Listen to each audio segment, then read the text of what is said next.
Inside Thursday night, how's it going? Alright, strip back, good crack, multi-trade podcast. Share the knowledge you know, help to make our sector grow. Everybody's learning from experts and the journeyman. Insights. Welcome to Season 3, Episode 9. I'm Stephen Buckley. And I'm Keith Delahan. And this is Insight, the Stripped Back podcast, sponsored by Robust Lighting. And later on in the episode, we'll have special guest interview from Bardie, Somerville. Before that, let's get into this episode's instalment of The Overload.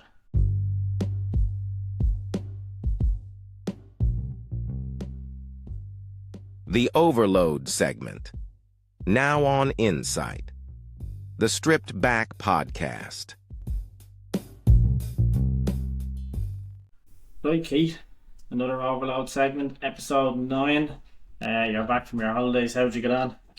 I got on grand, the usual. The first 2 days I burned to a crisp, and after that it was plain sailing. Just sat in the shade for most of it. So you took all the weather with you. I think after you left, there was nothing left here. It was just rain, and I brought it back though. Yeah, well, it's here for a day now anyway. At least hopefully it'll stay before I have to go anywhere. But I was only just saying that to my wife Denise. Like, we've committed to a project in the garden this summer. The garden pod as a podcast studio as we're using today.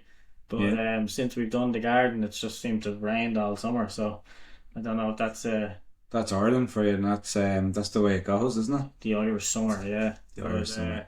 How's it getting back into work after a bit of a reset? Back with a bang, but really enjoyed the holiday. So myself, my wife, son and his buddy came with us, so it was a different holiday for us having the friend come along. It freed us up a little bit, so it was very relaxing. I think it was the first time since I've gone out on my own that I haven't been under severe stress or under pressure away. Now, the phone never stopped, but it was all, just the lads looking to know where do we go, what do we do, or do we want to order some gear, things like that. So I really appreciate having a good team with me now. So I'm 100% confident that I can go away, and I suppose the day-to-day running is in good hands. So the holiday was good and actually enjoyed it. The last 2 years were a bit stressful, so all good. Yeah, I was just going to say that as a business owner, maybe now not as much, but was there ever a feel of guilt going away on a holiday, knowing that your business was being ran by, not yourself in a sense, back in Ireland while you're away? Do you feel like that you still need your hands on it? Oh, definitely. We've talked about it loads of times on the podcast about delegating, I think through the podcast I've kind of learned a few things from, lads we've had on, different business owners, the importance of being able to delegate to your staff or giving them, handing the reins over to them, because without them and without them being able to do it, it's a completely different holiday. It's not a holiday. I can just remember the last 2 years, it's just absolute stress, and not being able to hand it over is I suppose it's a really big negative in having your own business. So being able to let the lads look after it, I still was emailing, I was still organising jobs. We work for maybe 4 or 5 main contracting companies, so tying in with their project managers or QSs, and even up as far as the MDs and them companies, just staying on top of being in contact with them and letting them know our movements through the week. Now, obviously I planned out the whole week, and Monday comes and the plan changes straight away, but it wasn't too bad, to be honest. Yeah, I don't know if something has taken a turn for the good in the sense for business anyway this summer, but seems to be more busier than it's ever been on my end. In the maintenance end, we're getting more contracts coming in. There's more money being spent on upgrades, and I've been busier than ever on the job, and I've got our own holiday plan now soon, and I'm merely trying to cram in, twice the day's work every day for a week, just to Be able to go away. And I was just wondering, is that the same in the domestic end of it right now compared to, obviously I'm in the commercial end of it, but what's it like out there in the residential industry? I've heard conflicting. So the domestic renewables and stuff have kicked off again. I was speaking to someone the other day in for the company we do the renewables for, and what he's put it down to is, people at the start of the summer or just beforehand actually booking their holidays and putting a couple of €1,000 into their holidays, or trying to arrange holidays, and it's wedding season, all that kind of stuff. So he's put it down to that, like, so there was a bit of a slowdown in leads and stuff like that, but it's completely picked up again. So we're fully booked out for August, September with the renewables. So that's three solar systems a week. And could probably take more if we had the capacity. So yeah, I think it's got really busy now. But I've heard from people in the commercial sector that's saying it's slowed up, but I don't know if it's the same thing. Kind of coincided with the residential slowing down, so I don't know.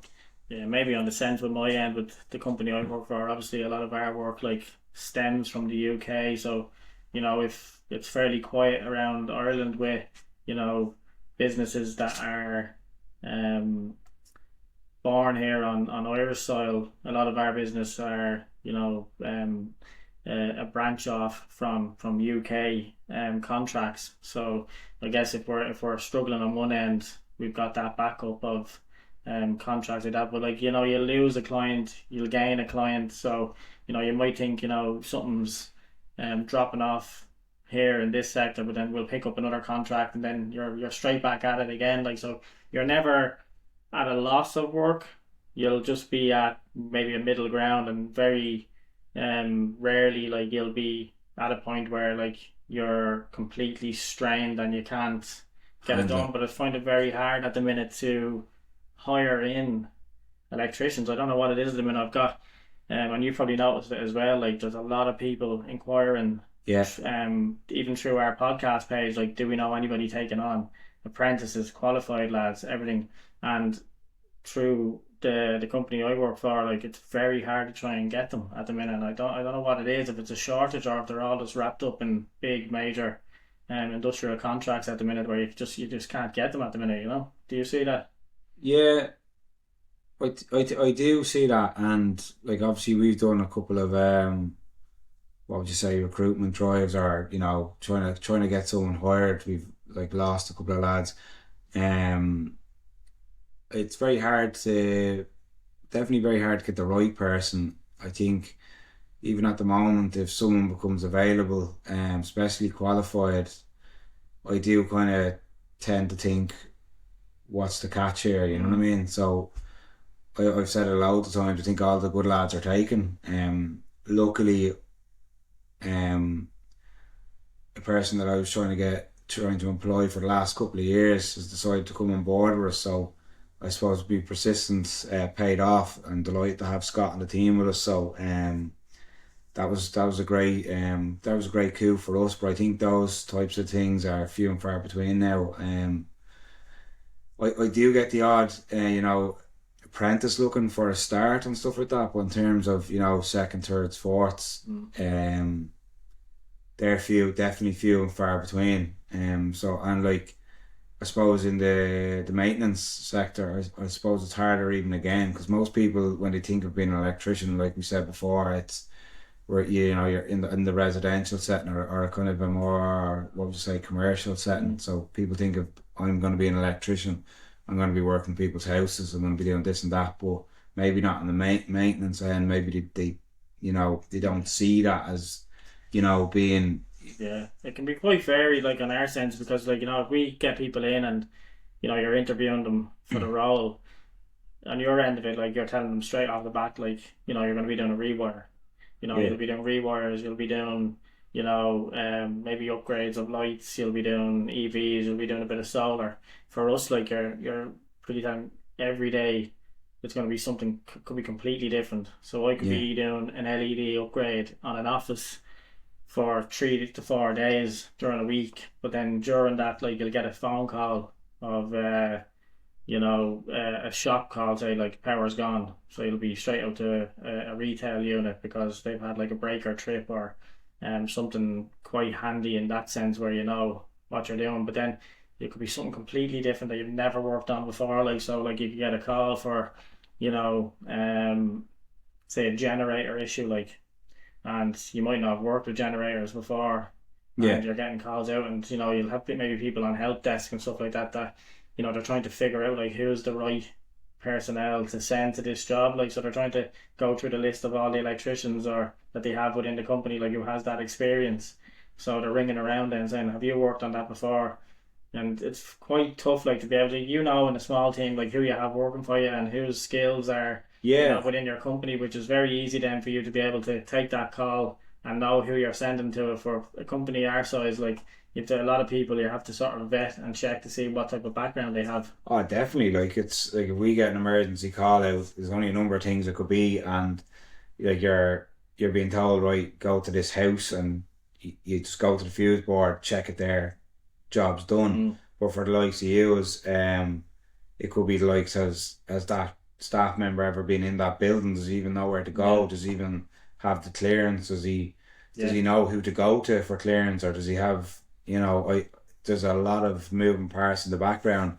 And one thing that always sticks with me when you started with Mighty, like, you know, the way we be having our chats during the week, you rang me and said, like, I'm out here changing a waste pipe on the back of a toilet. Yeah, yeah. Do you know what I mean? So you have to really be flexible in what you can do. Yeah, see, people, like, they'll see me as an electrician, but at the end of the day, if I get called out to one of our clients' sites and I am on the job doing electrical work, and I get a phone call from the help desk saying, are you on that site? And I say, yes, I am.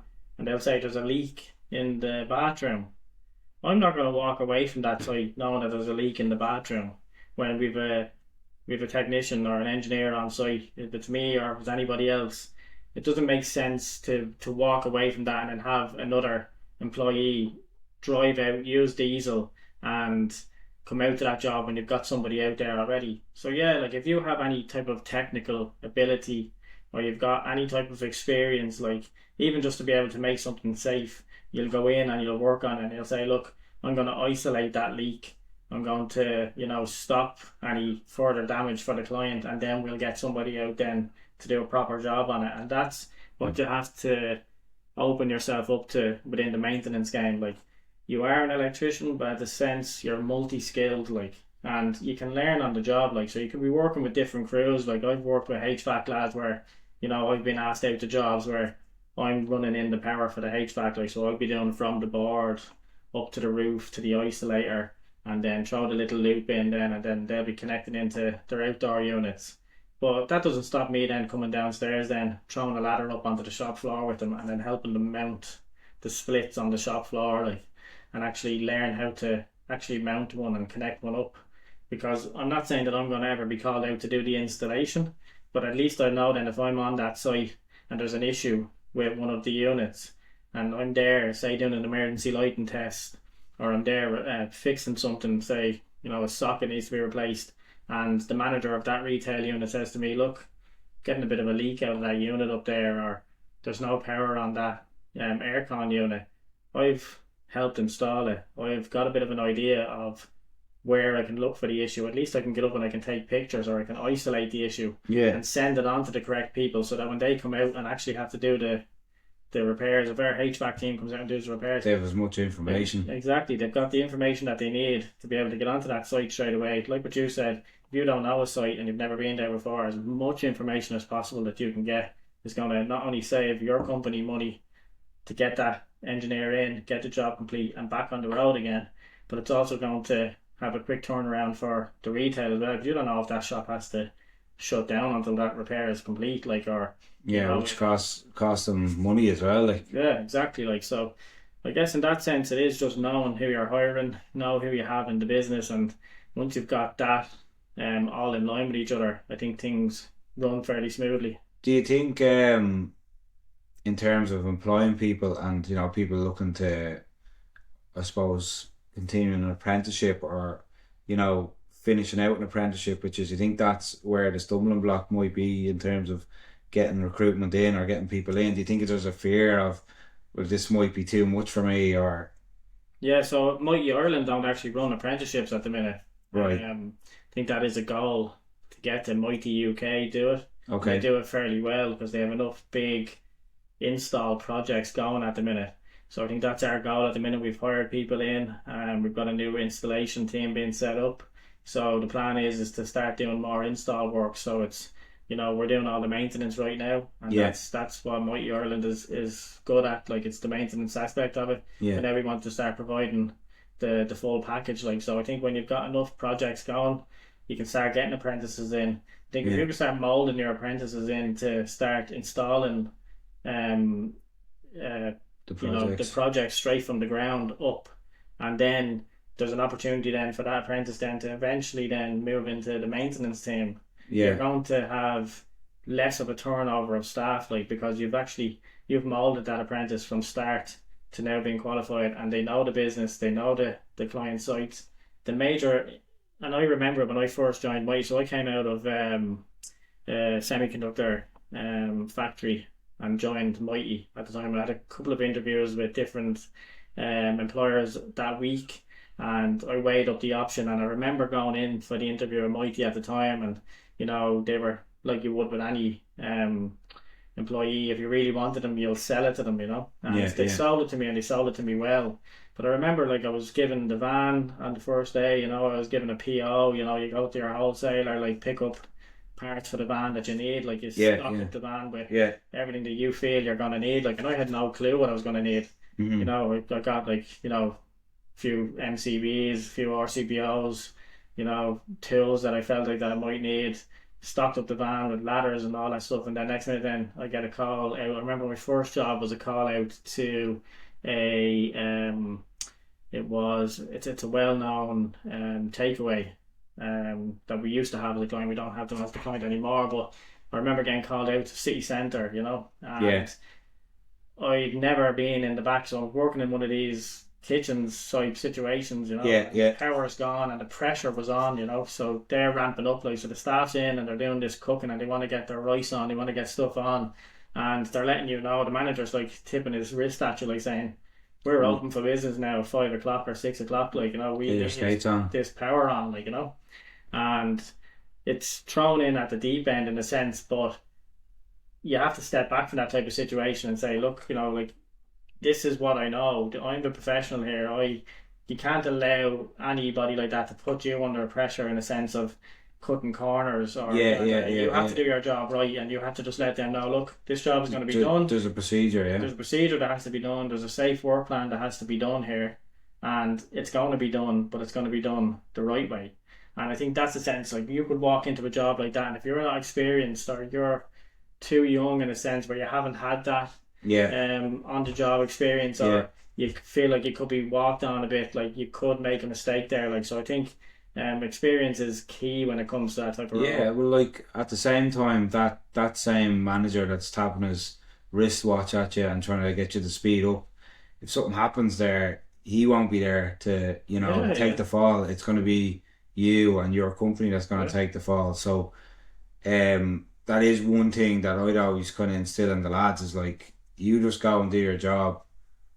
Don't get into, a back and forward with the customer. You're there to do a job. Let them know that you're there to do a job. If they've any issue, to ring me or ring whatever company we're doing the work for, because it's not your issue. If they're, if the job wasn't scheduled for the right time and you're there, you're late, or in terms of what was scheduled and when you got there, that's not your issue to have the argument with them, or it's not your issue to do it quicker because you were there a little bit later. It's the same job for you, so don't let that get into your head, like. And suppose it's the same in what you're saying there as well. Like you don't bow to other people's peer pressure or, you know, what they need. It's what you need to do to get them back up and running and in a safe manner, I suppose. Yeah, look, they've got a job to do, and their job as a manager, like, is to get their business open, because every bit of downtime is money lost. That's completely understandable.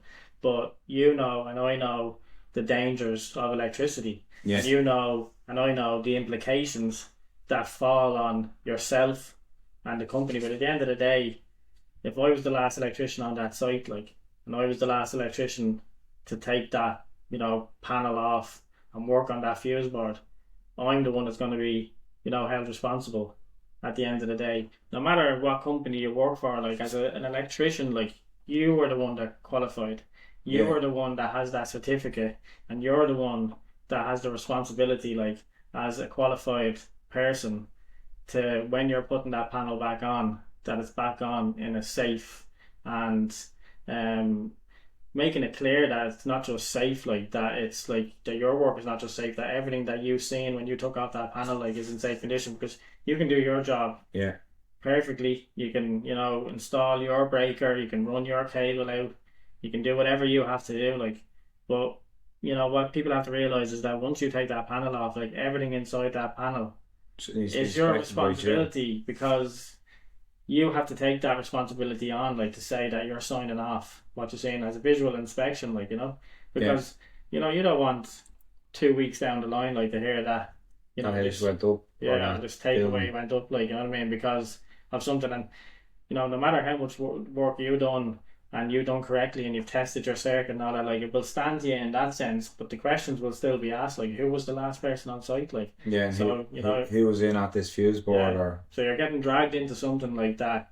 you know, by somebody putting you under pressure, like, to get in and get out, like, doesn't benefit you in any way, doesn't benefit your company in any way. You don't get paid anything more for doing it. No, and so you have to take the stance of, well, look, if you want to put me under pressure here, you're either going to step back from it and, you know, say, look, you either let me do my job or I'm walking away, or, you know, you raise it. Like, I have superiors that I can raise it to, like, that will eventually have a conversation with somebody higher than him within that business to say, look, leave that man alone and let him do his job, like, which is great in the sense that I have that to fall back on. But in your sense, like, you know, you're dealing with them face to face in that sense, so you have to make that final decision of, for your lads, like, to say, look, you know, do it or don't. Do it or don't, or get out of there.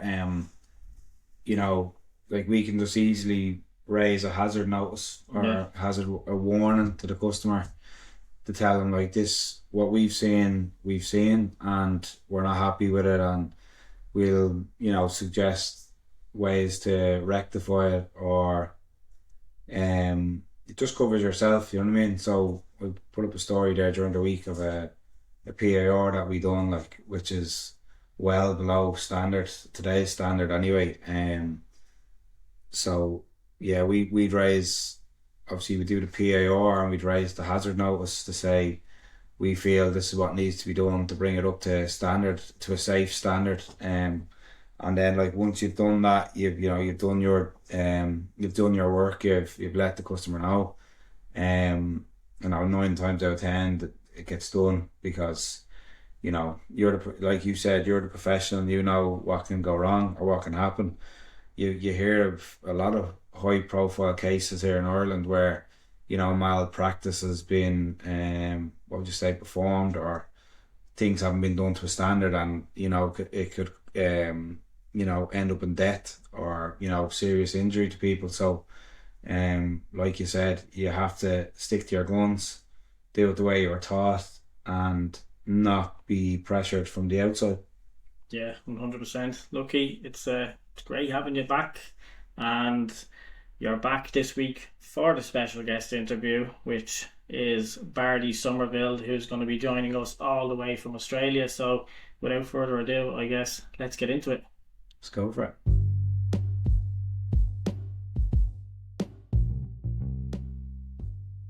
The guest interview segment, now on Insight, the Stripped Back podcast. Bardie, welcome to the podcast. Myself and Keith delighted to have you. It's been one that we've been really looking forward to since you agreed to come on, and I know Keith, like you're delighted to get this going.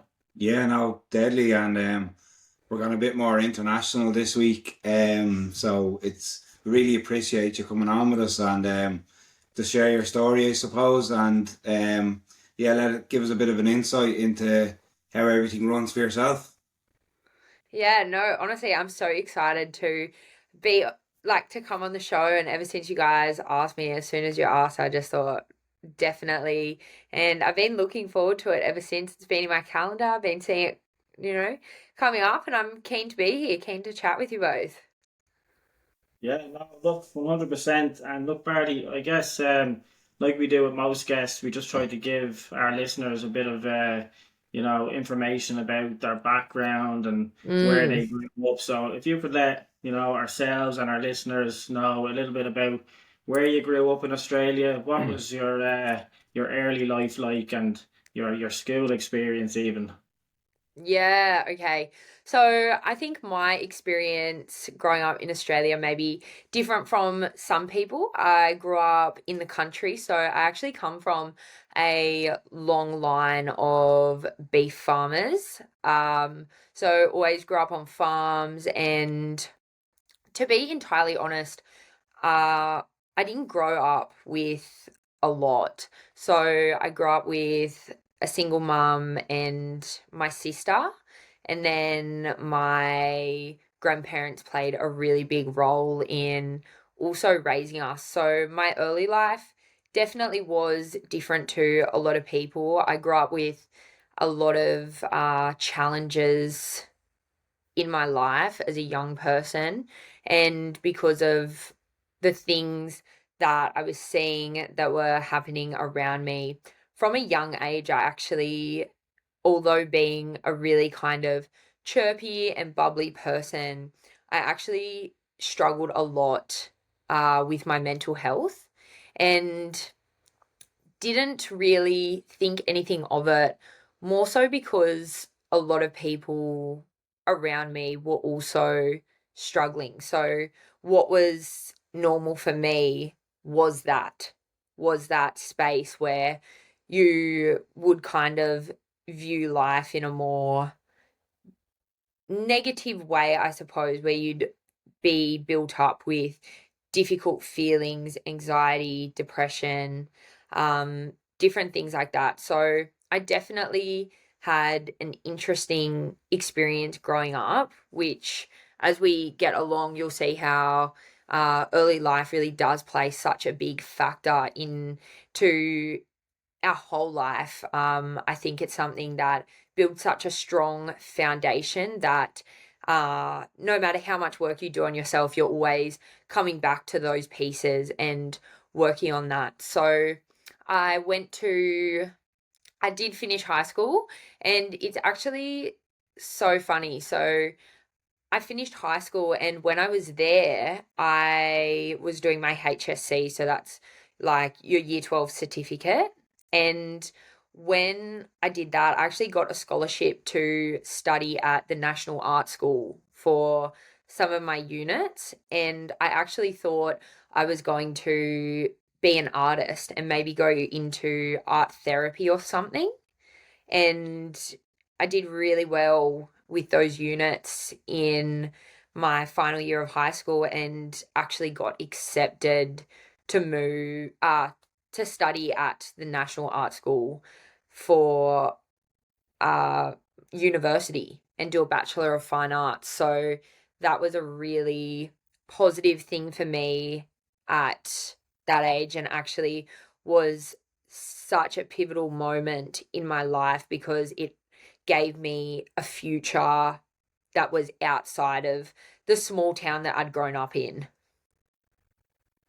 Yeah, so coming out of high school, what was the plan in terms of your career or your study goals? So I presume art was was what you were thinking of doing, and obviously you pivoted away from that. Would you like to go into that a bit more?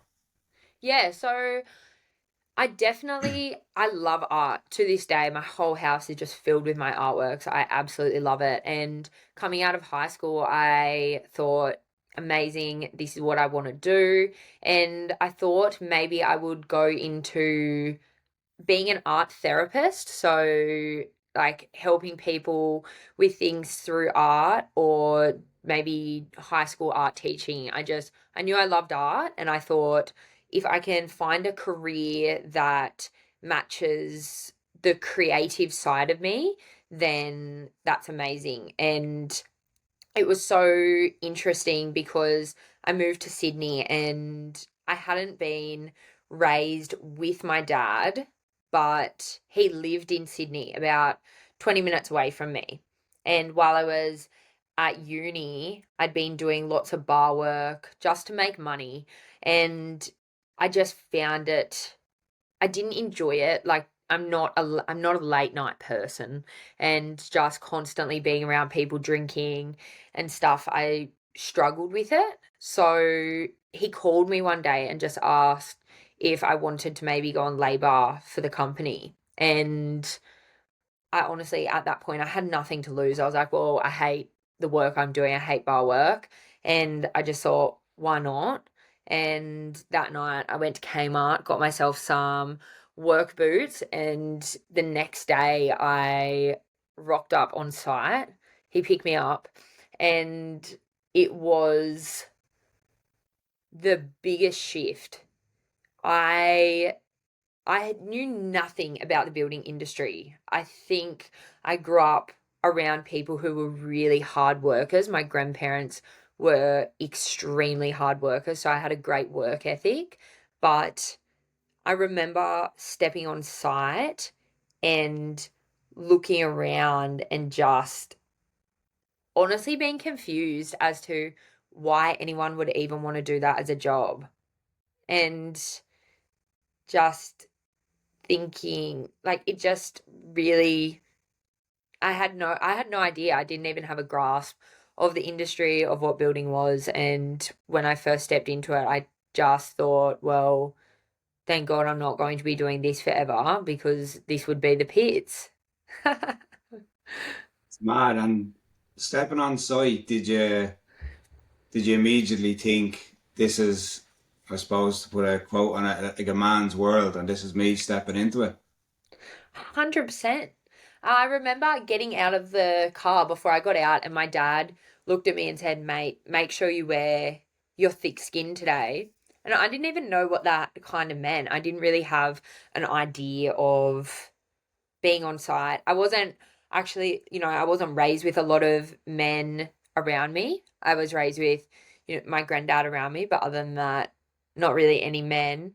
And I remember stepping on site and I would see people on site like just like spitting on the ground of the site and just like I was just not that I was I always consider myself kind of a tomboy kind of thing, but that really shocked me. Like people just spitting on the ground, people talking in a like pretty filthy ways, and just it was so like so full on. Just like a culture To shock. Yeah, it was a culture shock because I've never even seen I've never even seen men like that. I didn't know what was going on. I was like, this is like the country, but this is on another level. I don't know what's going on here. I suppose you were going from the bar scene where, men would be out and they'd be trying to, peacock and try and be cock of the walk in the Yeah. bars. Then you're going to a building site where they're literally rough and ready, Yeah, 100%. They were just, honestly, I remember it clear as day. Just so many moments, and I was just like, man, this is so rough. And and they'll just work so hard, and they're just like, the work, just everything. And looking back, I remember seeing people on like jackhammers and stuff, and thinking like, whoa, that's hectic. Like, I can't believe, like, it would just blew my mind because I was so far removed from that in my life. And as I said, I'd kind of go there and just think well, lucky I'm not doing this. I just thought, hey, good luck with this, boys. I've got my arts degree. So good. But yeah, it was definitely super shocking, and a big way that it began to really affect me was because of the way I'd actually grown up. I had developed really to, I suppose, keep myself safe and to be able to be live in my life. I started really masking who I was as a young person, and then stepping onto site, I felt so far removed from I was I felt so uncomfortable to be myself, and I don't even think at that age I had a great like sense of myself. And stepping on there, I kind of just shifted myself to be who I thought I needed to be. And that came with so many big issues for me because it didn't feel safe to be who I was. I just felt like I really wanted to fit in and I really wanted to be on the team, and that in the trade industry can be a really dangerous game to play. Yeah, I guess in the sense of, the small town mentality. So you said you would have come from, a small town outside of a metropolitan area, and then Mm. all of a sudden, then, you're out working in metropolitan areas, you're working on sites, there are loud noises, a lot of different types of atmospheres than what you would have been used to. Do you think that would have played a factor in the safety net type of thing all falling apart for you, like, and thinking this is quite different to what I've been used to growing up? Yeah. My whole life was different. I didn't really, that was the thing. I didn't really, because I hadn't lived in Sydney for that long. I was about 8, 9 hours away from my family or any of my friends I grew up with in school. So I didn't have the safety net of a community around me. I didn't have my friends. I didn't really have any of these things. All I had was, I had uni, and then I had the on-site boys. And I think it's really natural for us to want to connect and find connection with people and to fit in, and that's the way that I went. I just wanted to fit in as much as I could and wanted to just be like fit the mold of a tradie. I think it's one of those things where, in everyday life, your brain is constantly learning and it's constantly moving. So, starting somewhere new and learning something new, your brain is developing, and to then be overstimulated then by a completely different atmosphere, a Mm, new group of personnel that you're working with and might not be quite what you're used to growing up, Mm. and then feeling mm, like, you're the black sheep in a sense on site where, every little thing you do is probably going to be overanalyzed mm. compared to if male did it. So I think Yeah, that's very it's very straining on the brain to be able to do a task day to day, knowing quite well that it's definitely going to be overanalyzed. Yeah, definitely. And so when all this was I was 18 at the time, and I'm just about to turn 26. So that's it doesn't seem like that long, but in that time we have made so much progression with women in trades. And when I started, it was not a thing at all. I didn't have any women in the industry to look to. There was one girl I followed on Instagram in New Zealand, and that was all I kind of had for who I could look to for women. So everyone around me, I've just kind of had to find my own way and blaze my own path in that aspect. And if I could give myself, well, it's really hard. It's one of those things I was going to say, if I could give myself any advice, but all of it has been so valuable in becoming who I am today. There's definitely some really big parts that are difficult to look back at. And when I talk about trying to become that person who can fit in, I really came to wear a mask in that environment. And that for me looked like falling into a really big problem with drinking. So I was drinking every single day, going to the pub after work, and just found myself in a space where I was in some really unhealthy relationships and just didn't know any other way. And my mental health just continued to decline, decline, decline.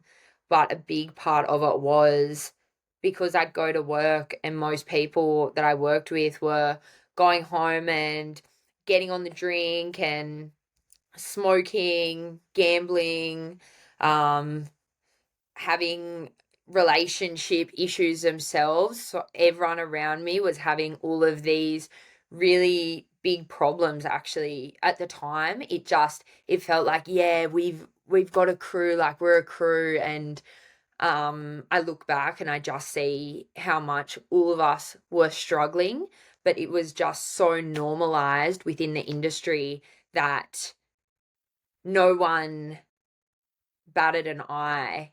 And it got to a place where, as I was saying, I grew up struggling quite a bit with my well-being, but I've always had a difficult relationship with my family. So then going down this road where I was drinking really heavily and struggling mentally, the only people I really had was the boys at work.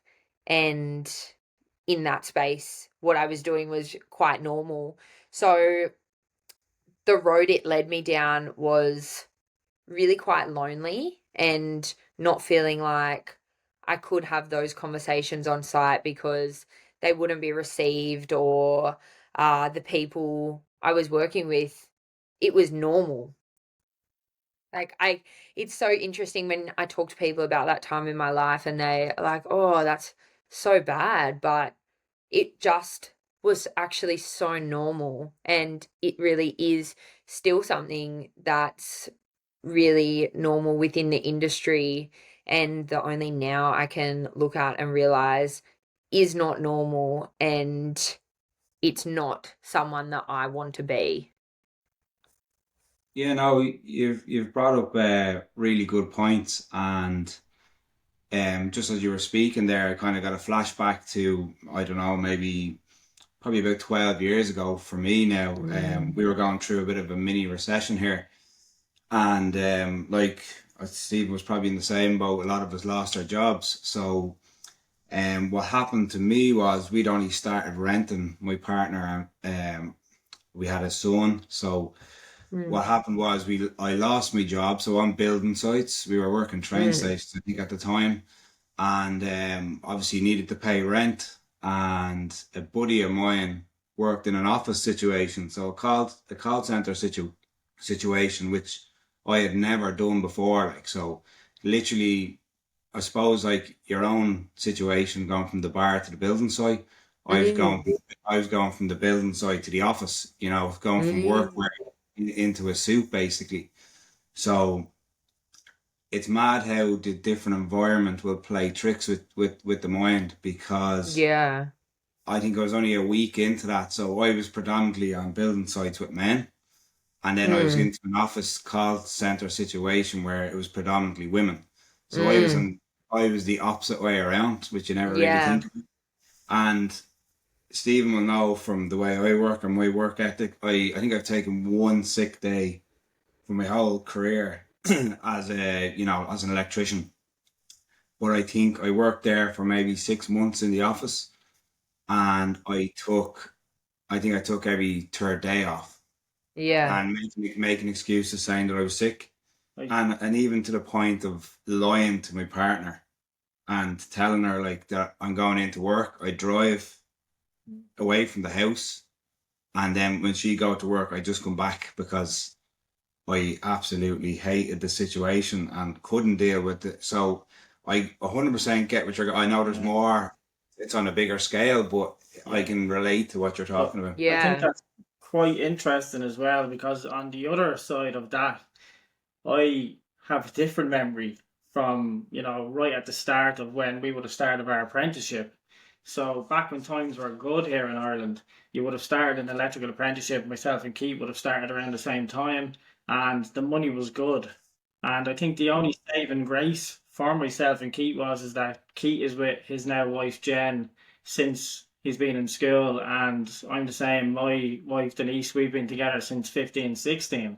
So when I was earning big money, that pay packet that was coming in on the Friday, we were going together, myself and the wife and our friends. We were going into Dublin city centre every Friday night, and I was blowing crazy money Yeah, every weekend on drink and food, and spending money on friends that were coming in that might not have been on similar wages to what we were on, and yeah, being Billy Big Bollocks out there on Friday night, like spending all my money on everyone. But on that side of it, I'm never really had the issue of going into Dublin city centre on a Friday night with no support. And my wife would have been the support, like, and probably your wife would have yeah, been yeah, the yeah. support. And without somebody beside you actually, pulling you away at the end of the night and saying it's time to go home, or that type of thing, it would have been a very dangerous situation. Like, working on a Friday, finishing up on site, you've got everybody on site saying we're going out to this pub, are you coming? And eventually you start to move away from that because you've got a life with a partner, you've got a kid, like you're fairly early, and Yeah, you have those responsibilities, and they sort of ground you. grounded you and reined you in. And I think for people who don't have that, it's very, very, like what you said, Difficult. Bardie, it's very dangerous. It's a very dangerous It situation. is super dangerous. And for me, like, it wasn't just Friday night or the weekend, it was every single day, really. I found myself drinking, finding myself at the pub, and to the point I was like, I wasn't even going to the pub anymore with the boys I worked with. I started going, like, I just made friends with people who were also at the pub drinking every day, and then that was my network, so which were all tradies themselves. So then that became my network, and that's what I thought support network was. People who were also in the same space as me. And yeah, I found myself in many situations that probably weren't the safest, but I was also someone, I was so trusting of people, and I always, even now, I really want to see the best in people and the good in them. And when you're in a space where you are vulnerable to like, I was vulnerable. I was a young girl entering an industry where I'm trying to uh like be someone that I'm not, trying to match up to being, I suppose, one of these men in the industry. And at the end of the day, I'm not a man. And now I see there's no point in me trying to be a man. The power is actually in me showing up exactly as I am, in showing up as a woman. And when I do that, that's the positive change. Like, that is a really positive change. And when I show up exactly as I am, it actually gives permission for other people around me to do the same. And it doesn't matter if you're male or female, whatever. It doesn't matter. If you can step into every day and bring to the table what only you can, that's where the difference is. And we all have something, and I really believe this, we all have something different to offer. But if we are constantly putting on a front to protect ourselves, we're just never going to share that thing with the world. And it really was through losing everything, completely losing myself, that I had to learn that lesson, and that I really had, sometimes we just have to be so shaken. We have to get so shaken in who we are that we feel like we have no identity, to actually allow the truth of who we are to come out. And the more I step into myself, the more value I'm able to bring to other people, and the more I'm able to connect with people from a real place. And it can be sad, the things that take us there, but at the end of the day, it's what has made me me. And I feel really grateful that, I even get to sit here and have this conversation with you guys.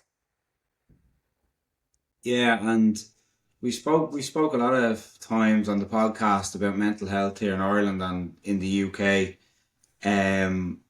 Like there's a big problem with, I suppose, suicide. It's kind of rampant over here and over in the UK. And Yeah. just touching on what you said there, it's probably a lot to do with masking who you Yeah. are and your core values, and trying to, I suppose, trying to impress the man or trying to be someone that you're not. So Yeah. you led brilliantly into that. Like, it kind of makes Yeah. sense. Oh, it makes so much sense. Obviously, we'll go into talking more about the shift, but so for anyone listening, the shift is something I created for tradies' well-being and their mental health. And here in Australia, every second day we lose a tradie to suicide. And I actually believe to my core in those statistics that there are far more people that we are losing. Yeah, And I started the shift, a big part is because I really nearly became one of these statistics. yeah, And it was that masking. It was these habits that led me down a path that I nearly that was nearly my story written. That was nearly the book closed. And I still remember so clearly just that night and being drunk and thinking that the best thing for me was to take my own life. I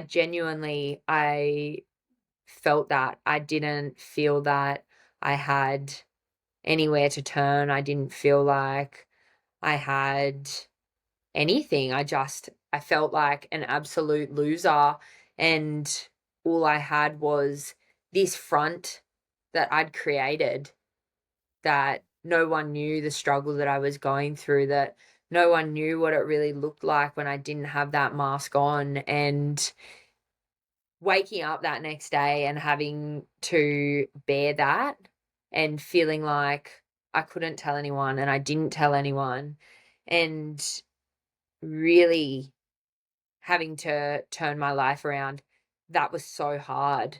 But the scary thing is I'm one person, and I'm one very, very lucky person who has seen the other side. And unfortunately, worldwide, we are seeing the construction industry is one of the biggest industries for wearing a mask. And a really big thing we focus on at the shift is trying to look that bit deeper of who are you, and really creating space for people to connect with other people, to be able to show up as they are with people from the same industry, with the people from their company, and go, mate, you're just like me, and we don't have these conversations. I actually ran a session for a residential domestic, I'm not sure what you guys call it over there, yeah, company, and it was this group of boys, awesome crew. And at the end of that session, just it was on self-limiting beliefs and the things that came up, where people are looking at each other in the room and they're speaking on things, and people can't believe what each other are saying, and it creates an environment where you can go, no, well, I see this in you. And you create this network where people can actually have conversations, lean on each other and gain some insight into maybe the conversations that are positive and the ones that maybe aren't so helpful to be having. There was someone in particular who he was really struggling with his self-image, but on site he was someone who was really out there, and when he actually brought that to the table, that's what he wanted to work on, to actually become someone who did value himself and had true confidence, because he didn't have good feelings about himself.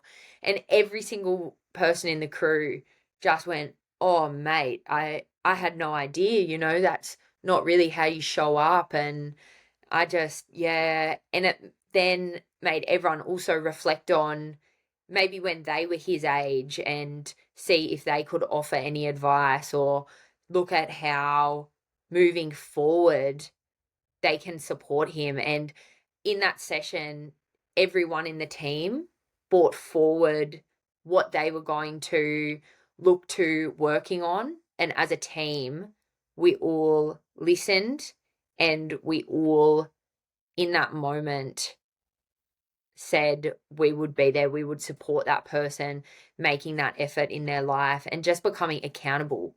You work with these people every day. These people you see them more than your family, and beginning to lean into that network and create better futures on site and off site for everyone. Yeah, no, I think myself and Keith, we really commend you for what you've done on that platform. And I think it relates fairly close to me and Keith, because when we set up the podcast in January, we didn't know what the podcast was going to be or what direction it was going to go in. But I've noticed over the past month or so, from talking to different tradespeople, that getting other tradespeople, albeit electricians, plumbers, HVAC, stonemasons, getting people talking and getting people opening up is so positive for the industry, because I don't think some of the stories that we have heard, Key, over the last few months, we would have heard them unless somebody was willing to come on and completely open up and share them with us. Because when you're on that site situation or in a wholesaler and you're talking, everybody, like you mentioned before, is putting on this mask where it's a good day, or there's no worries, or but getting people to open up and having a chat with them about home life struggles, money issues, or setting up a business, and the struggles of setting up a business and the extra pressures that come along with it.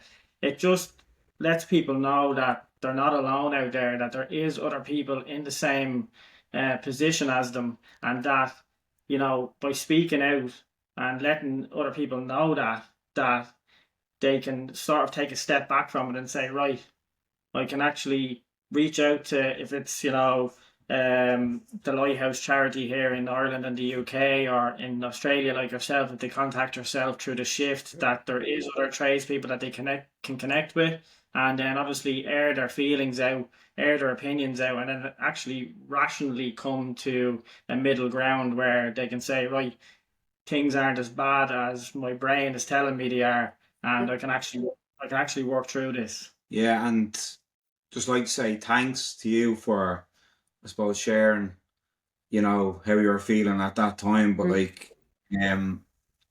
if more people don't put that out there, do you know what I mean? It's, people are feeling that way, are less aware. So fair play to the likes of yourself, putting that out there for everyone to see, and hopefully people that do relate know that there is, I suppose, a way out, or there is other alternatives, or there is people to go to talk to about it. So, but what's the vision for it, Bardie? What's the, obviously in your own mind, for the shift in itself, the platform that it is now? Do you see it expanding, or do you see it growing into something even bigger?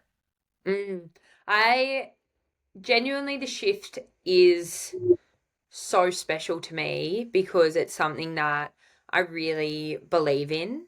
My dream, my vision for it is a couple of things. I definitely want to expand, and I always want it to be something that we have tradies delivering. So just because I think it's really important that we keep that environment when the shift is being delivered, that we have a space that is relatable.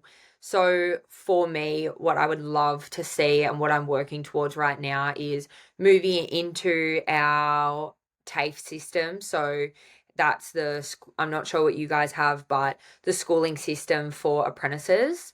I think that is super important because we are also in Australia really struggling to keep apprentices in the industry.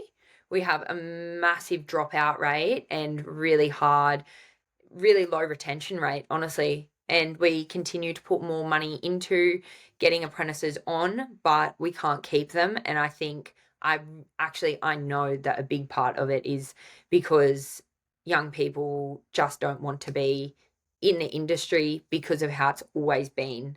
And if we can begin implementing well-being, if we can create, and we're not talking about taking away the things that make the trade great. Like, we love having a good time on site, we love getting stuck in, we love joking around. We're not taking that away. We're honestly creating better lives for people on and off site, as I said, helping people step into who they truly are, helping people see they don't need to wear that mask, and that when they actually take it off, they become someone who's relatable, and that they become someone who are able to be empowered in their own life and step into that future, step into their future. So I see it moving into TAFEs, and I also see myself continuing to work with a lot more residential teams and working with them ongoing, and also moving into commercial and mining. I see the shift going everywhere. There is not one part of the construction industry that I do not want it. I want it to become something that we're implementing in our teams, that we're implementing into our toolbox talks, because here in Australia, you are actually 6 times more likely to take your own life than you are to pass from an on-site incident.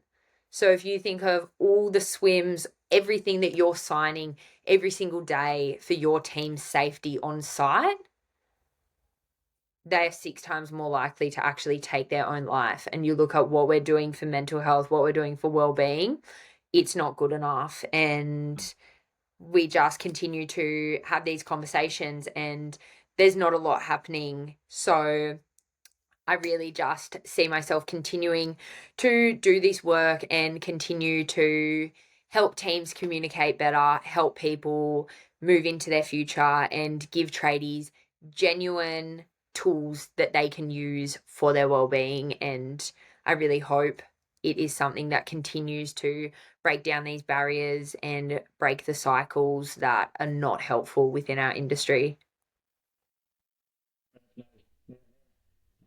You're here. You're here. I don't know. I'm sorry. I don't know what happened there, but I kind of did an accent and I didn't mean to. Anyway. G'day. G'day, mate. So good. You mentioned Bardie, obviously, with the shift and, the vision of being in schools. And I'm just thinking, taking it back for yourself then, like, you obviously were labouring on site when you first got onto it. And then, you had the vision then to want to expand yourself, express yourself even more, and then actually start an apprenticeship. How long did it take from starting the labouring to when you started your apprenticeship? How long was that period?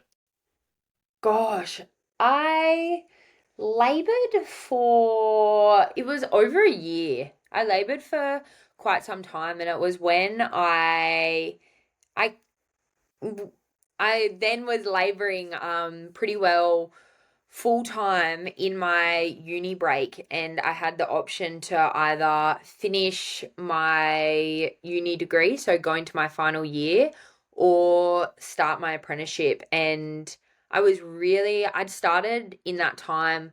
I'd had a taste of pretty much all the trades. So I'd done like everything. I'd helped the sparkies, I'd helped the renderers, the bricklayers, the chippies, plumbers, like every single person on site I'd laboured for. And I felt like I became really hungry for knowledge of the industry. I wanted to know how things worked, and just, it just felt right. I just felt like if I have something now that I genuinely love, then why am I, what's this degree going to get me?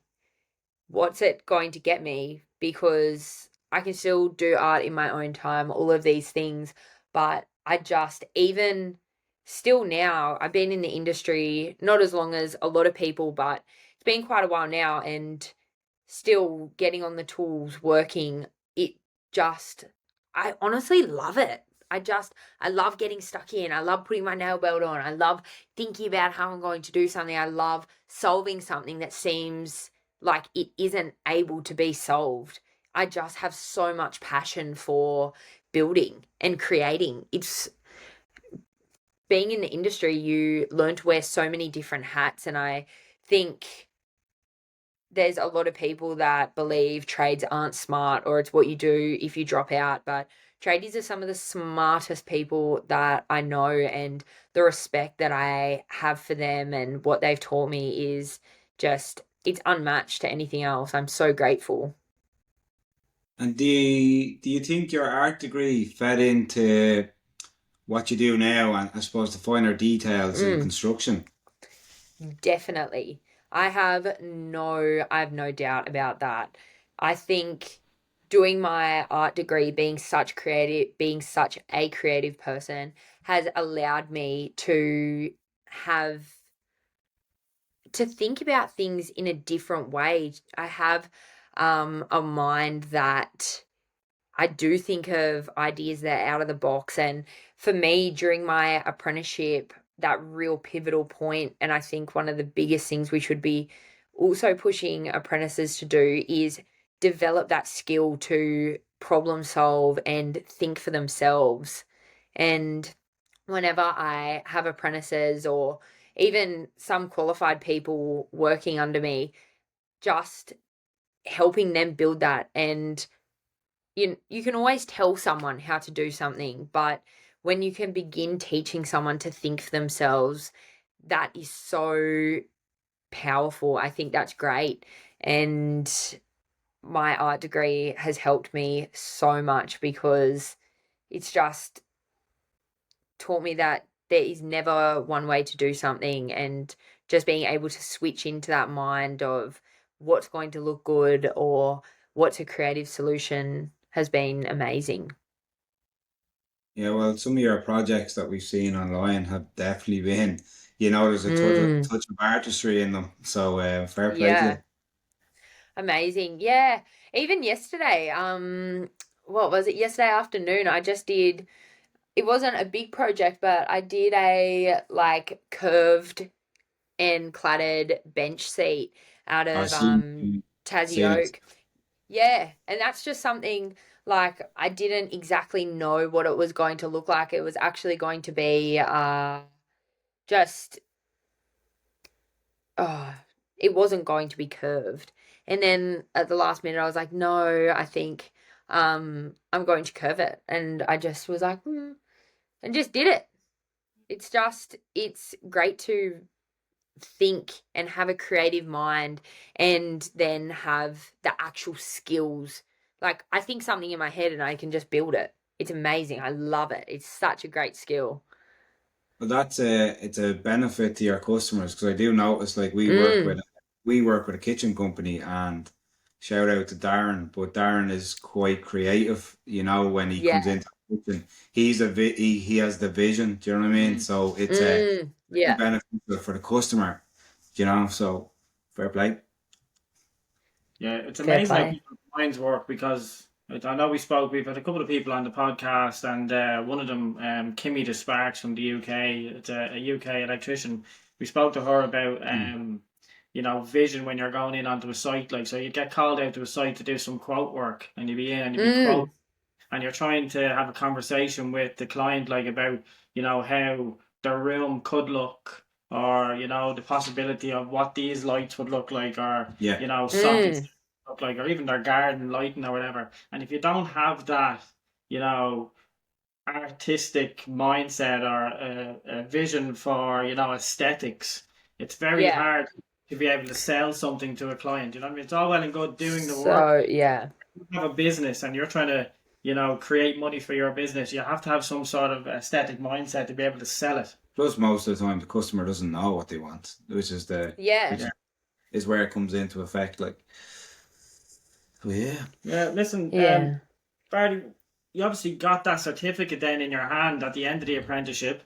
There's a video on your Instagram there where you're jumping with delight, like when you've got that certificate in your hand. And, for a lot of people, I know myself and Keith, we ended up qualifying in the middle of the recession here in Ireland, and at that stage, we were delighted just to get the certificate and just give it to me and let me just get on with my work, where I could see the joy in your face when you got it. And I was just wondering, was that, your journey from where you started to getting that certificate, was that everything all bursting out in one, sense of emotions of validation? Yeah. Oh my gosh.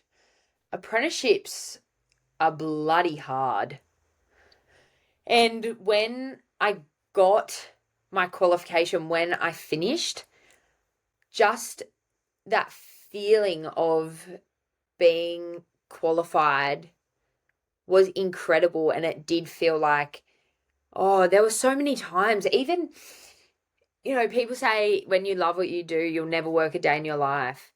I worked many days. Like, I still loved what I did, but I worked so hard and went through so many really tough and difficult times. And there were definitely times where I thought to myself, I don't know if I can do this. I don't know if I can be in this industry.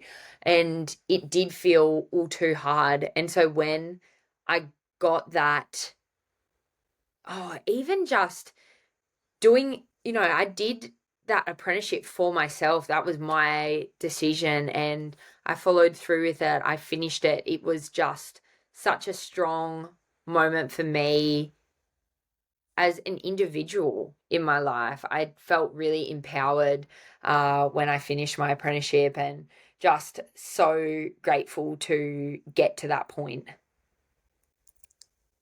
Yeah, and look, Bardie, we know you don't shy away from the limelight in order to raise awareness. What was your goal when you signed up to taking part in the bridge? Yeah, honestly, the bridge was such a funny one. It was really interesting because they honestly just called me on Smoko one day and it wasn't something that I had actually applied for. So they reached out to me to see if I'd be interested to do it. And I was just at a point in my life where I'm always someone who I love to push myself. I love to see what's it going to look like if I go the extra mile. And I do not shy away from challenge. Challenge really invites me to step into a stronger, more alive, more powerful version of myself. And at that time, I was just feeling a bit Groundhog Day. I was kind of working, nothing was bad, nothing was like outstanding. And I just thought, I'm ready to do something. I'm ready to push my boundaries. And I just thought, why not? And I really went into it wanting to grow as an individual. And I went on there really hoping to display what it looks like to be a strong woman and hopefully maybe inspire some women out there to do a trade or even on a bigger scale, inspire people to just be who they are, work hard. And yeah, I feel like I was definitely able to do all those things. And that show actually really gave me a lot of insight into being a leader and starting to see that that's really who I can be in my life. So that was a super valuable experience, a super random one, but Yeah. I wouldn't change it. Yeah, and coming out the other end of it, Bardie, and the triumph of it, and Mm. the reaction that you said from the public, like how hard is it to come out of something like that, and then having your name being more like in the limelight in a sense, and the notoriety of it all? Is it hard to stay grounded after that? Yeah, it is. It was actually so funny, because I don't think I'd ever been growing up. I really just wanted everyone to be happy, and I feel like, um, obviously we've spoken a lot about wearing masks and things like this, just wanting to kind of fit in and wanting to have everyone around me be happy. And if you've seen the show, I like I make choices that people find controversial, and through many different things, editing, this, that, the other, all different things, doesn't matter. People have their opinions, and I didn't expect so many people to see me in a lot of people saw me in a negative way, and that was really difficult because for one of the first times in my life, I'd really done something from my heart, what felt right for me. And I had to learn how to stand in my own decision and know that if that's what I decided for myself, then that's what's important. I can't change that, and understand that people have their opinions. You cannot make everyone happy. And that was a really hard lesson to learn, that I can't make everyone happy.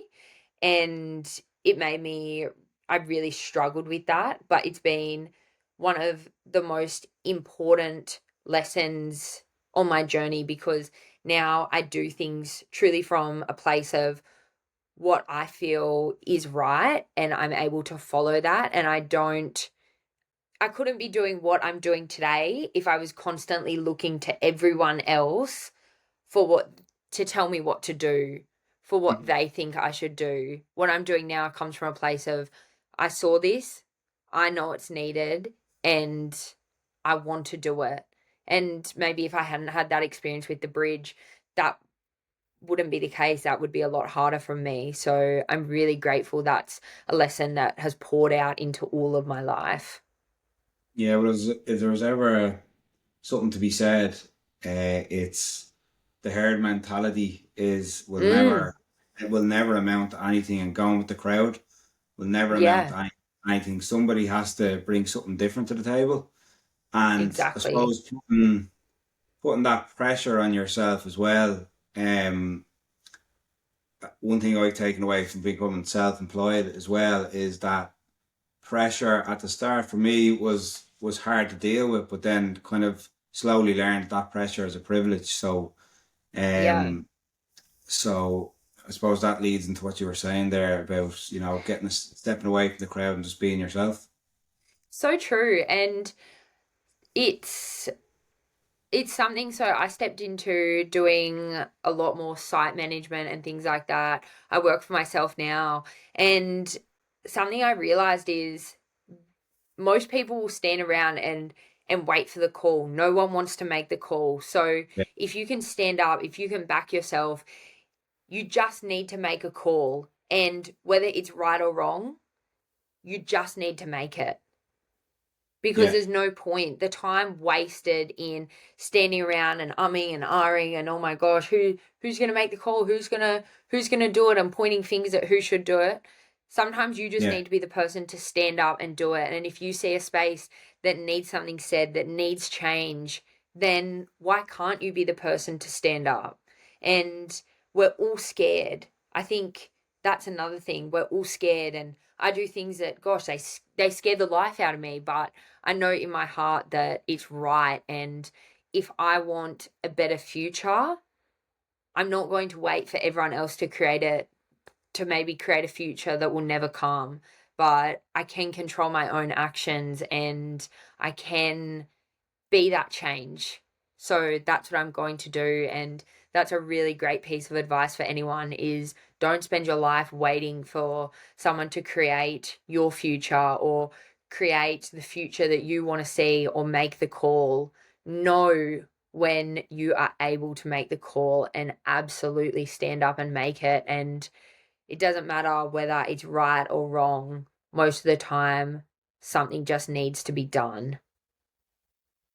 Yeah, coming out of the opposite end of the challenges that you've had in your Mm, life and in your career, and the experiences that you've had, and now obviously the amount of time and effort that you're putting not only into your trade career, but obviously the extracurricular stuff that you do, including the podcasts. Obviously, like we appreciate that as well. But what do you do for yourself nowadays in order to look after yourself and reset yourself at the end of the week? yeah. So there's a couple of things. There's the things that I do daily. So every single morning I wake up early. So I wake up, I give myself like an extra 2 hours in the morning before I need to go and do anything that is just for myself and my development. So for me, that in that time frame, I'll wake up, I will read, I will journal, I will pray, and I will do some form of physical activity because that's what I need. That's time that's just for me. That's not time with my phone. That's just for me. So daily, that's what I need to be able to function. And then when we're talking about in my week, the things that I do is I go to a lot of different communities, and I would say the biggest thing that I actually do for myself during my weeks is having and developing um the relationships around me. So making sure that I'm engaging with people around me in a healthy way. I know that my life is really busy and I'm someone who I can get really stuck into work and I'll work and I'll work and I'll work. And it's really important for me to surround myself with good people and connect with other people in the community. Have you ever read the 5 a.m. Club, Bardie? Have you ever read I that book? haven't read that. I have seen Well, it though. you sound like a person that lives by that book. It's basically it's based on getting up at 5 a.m. and getting a head start on the world and kind of centering Yeah, yourself before the day starts. So yeah, you're without reading it, you're kind of doing that. So fair play to you yeah. for being. I'm halfway through the book. I still haven't nailed down the 5 a.m. thing, but You're um, at 10 a.m., are you? I'm not at 10 a.m. now. I'm at about, I suppose I'm at about 6, quarter to 6 now. So I'm Yeah. trying to get down to the 5 a.m. So It's yeah, brilliant. And come here. Yeah, go ahead. It's so good.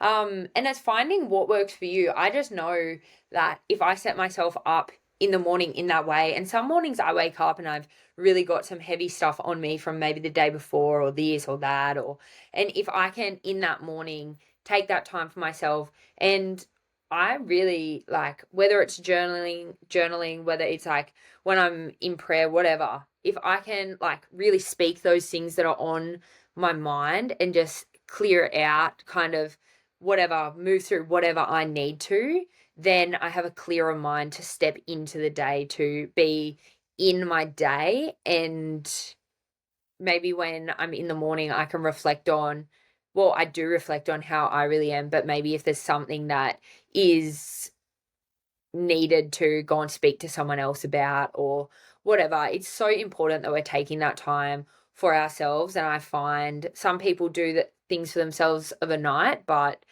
it's just, I really believe it's life changing to have a morning routine that gives you space to show up for yourself before going out into the world. But I'm also, I'm single, I don't have kids.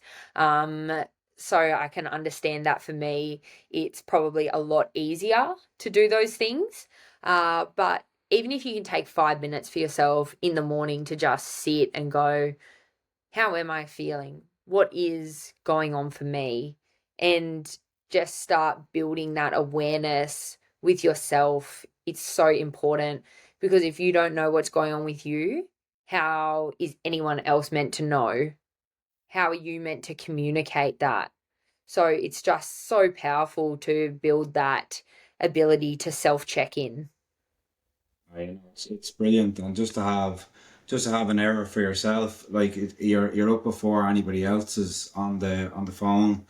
It's The the working day best. hasn't started, and Yeah, even for the likes of people with kids, you're up before the kids. You have a coffee, have a little relax before I It suppose the busy day starts. it gives you your life back. Like, it makes you, I think it can take you out of that rut of like waking up, getting dressed, taking the kids to school, going to work. Like, it gives you a moment to just be with yourself and actually feel into your day, feel into life, not feel like you're on just the conveyor belt, just click, click, click, click, click. Yeah, yeah, 100%. yeah, it's like that, airplane emergency mentality, isn't it? It's like when the mask comes down, you have to get your own mask on first before you can look after anybody else. Because Yeah, like Yeah, if you definitely. neglect yourself, you're not any use to anybody else. yeah, no, that's a good way of putting it, actually. Yeah, very, very true. You got to fill your own cup first. Bardie, what's next for Bardie Somerville, I suppose, in terms of your trade career and future projects? Yeah. So I see myself continuing to work in the industry, continue building, but what I really want to do is continue building on the shift. That is definitely where I really want to be putting more and more energy and time into. So, as we spoke about earlier, the ways I want to see that develop, definitely working in those areas to make sure that I'm able to do that. And yeah, just being me. I just hope at work, offsite, wherever I am, I just continue to lean into who I am. Yeah. Great, boys. And I guess for if there was somebody listening to this podcast, hopefully there is somebody listening, but if there's anybody listening to this episode right now who might be, struggling in a sense, or has gone through something similar Mm. you've gone through in your life or your career, what advice would you give them? Oh my gosh, there's so many things that I would say to someone who is maybe where I have been. And I would say you're not alone. As much as your head is telling you, as much as you may feel it, you're not. And know that it really does get better. And so many times when I was in a dark place, people would say to me, oh, it gets better, it gets better. It really does get better. And when I say I feel like I've been to hell and back many times, each time I have gone back, it's been a little bit less hot. And it's okay to still go through the wave of life. We can't change that, but you can build up the tools in your life to help you when inevitably things get hard. So hold on, reach out for help, and get real with yourself. Have the real conversations and believe that you're worth showing up for, believe that you're worth making a change for, because you are. I like that one. Get real with yourself. Yeah, Yeah, that's Yeah. brilliant. it's great. It's short and simple. But anyone looking to reach out or find out more about yourself or the shift, where do they go to find you?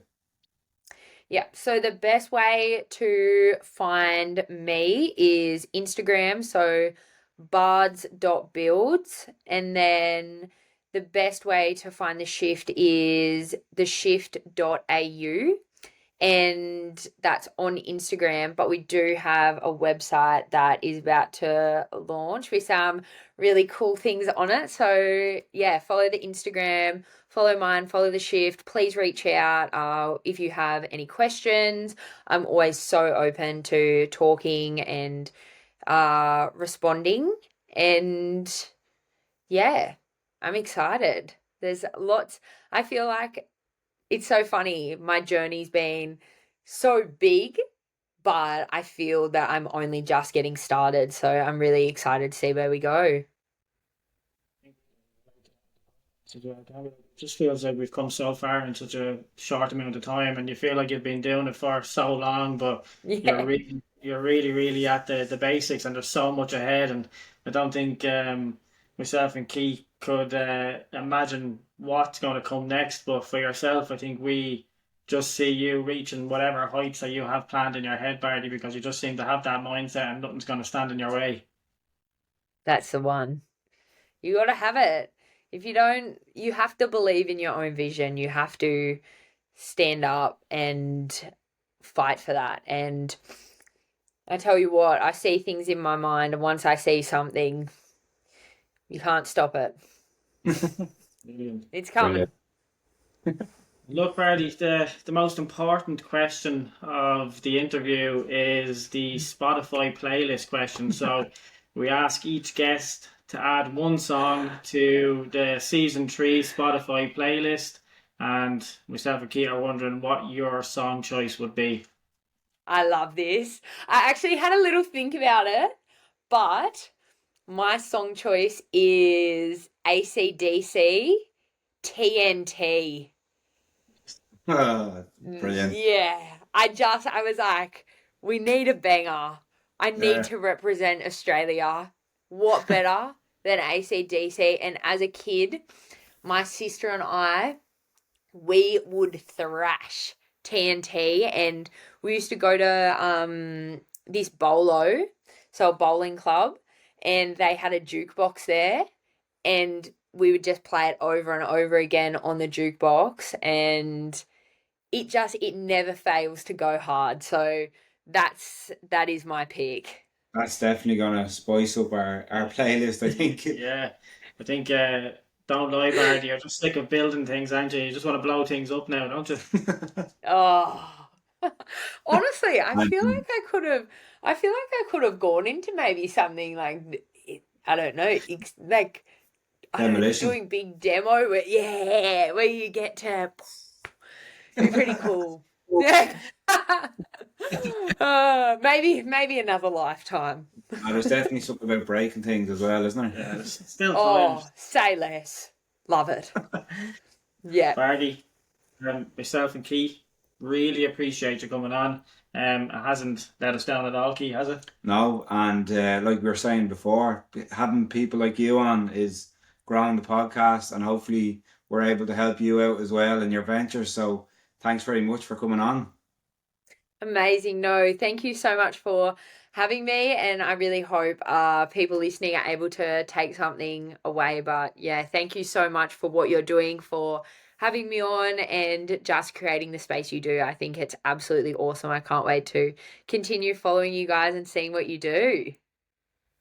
Thanks very much. Brilliant. And look, Bardie, we wish you the best for the rest of your career and for the rest of where the shift is going to go.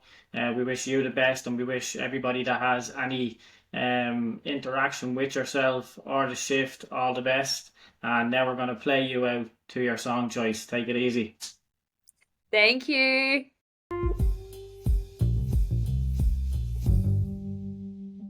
Right, Keith, that's just about it for season 3, episode 9. Yeah, really enjoyed it. Big thank you to Bardie for jumping on this week's episode. And as always, a massive thank you to our sponsors, Robust Lighting. If you liked what you heard, come back next time for more overload chat with myself and Keith and more guest interviews. Head over to wherever you get your podcast, give us a like and a follow to be notified when the next episode drops. Take it easy, everyone. Thanks, everyone.